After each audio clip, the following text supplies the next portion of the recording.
Good afternoon. My name's George Costaglou and my wife Jennifer. We're here at Ellaroo, our residence, which is just on the edge of Millthorpe. We've been here since 1997, so just going on to 25 years. We're on 65 acres. When we did move here, we designed the house and built it, finished it in the year 2000. And then soon after we started the garden.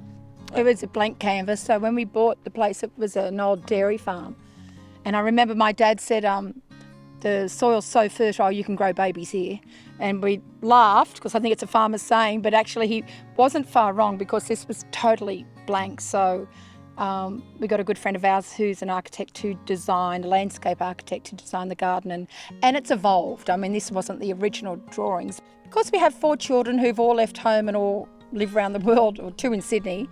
So coming together, they love coming home. This is their haven. They love coming home. So it's, the garden's beautiful, but it's probably the entertaining areas. So the fire pit area, and then up on the deck, we sit a lot, or at the front deck. So it was really important to us to have all these little nooks where we could just sit with the kids, have a drink in the afternoon, which would usually escalate to a fire pit and a lot of dancing. So that for us is the most important. I mean, the flowers and the garden is magnificent, but having these little areas, and with friends that we can come and sit and, and have an afternoon. Enjoy it.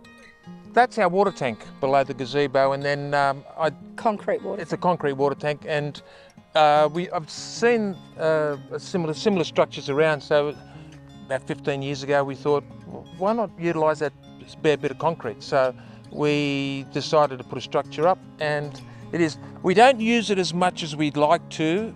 Or we used to. We used to, but the main reason is that we've got a conservatory in the house where it's a lot closer to everything. It's great because wherever you sit, whatever chair, deck or here or the gazebo, it's a different view of the garden. So it's really lovely to have all these little areas that you can go, oh, that's really beautiful, or it's a bit breezy at Millthorpe.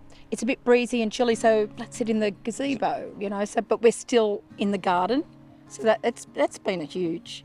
It has been, huge bonus, to the house. Also, around the sunset, we do get some beautiful sunsets around here, but there are different nooks and crannies around the place which we do enjoy. The row of icebergs, when they're in full bloom, are magnificent. Yeah. It's just on the other side of that hedge. That's one of the features of the house. It's also important for me to have fragrance in the garden. I love fragrance. So Sue specifically placed things near windows, so the whole house would always have some fragrance, whether it was roses or star jasmine or daphne. There's a lot of fragrance all the time, which is really important to us. As far as things that grow well, escallonia hedges, the roses grow well. We haven't lost a lot of plants because we tend to plant according to the weather. Your design specification, as Sue was, I don't want to be a slave to the garden. Believe it or not, I'm not.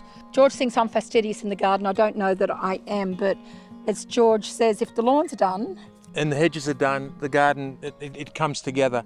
And the other thing is, if the lawns are done, lawns, edges and hedges, people really do overlook what's going on in the garden, because I can sometimes leave it and think, oh, I can't be bothered cutting back or remulching, and people will come here and go, you've been working very hard, and I think, oh, I haven't. That's a little bit of a hoodwink, but it looks great. Sorry, I'm not allowed to touch the hedges, and Jenny's not allowed to touch my lawn. No, thank you. And it's a really good marriage. That's how it works. We're both happy.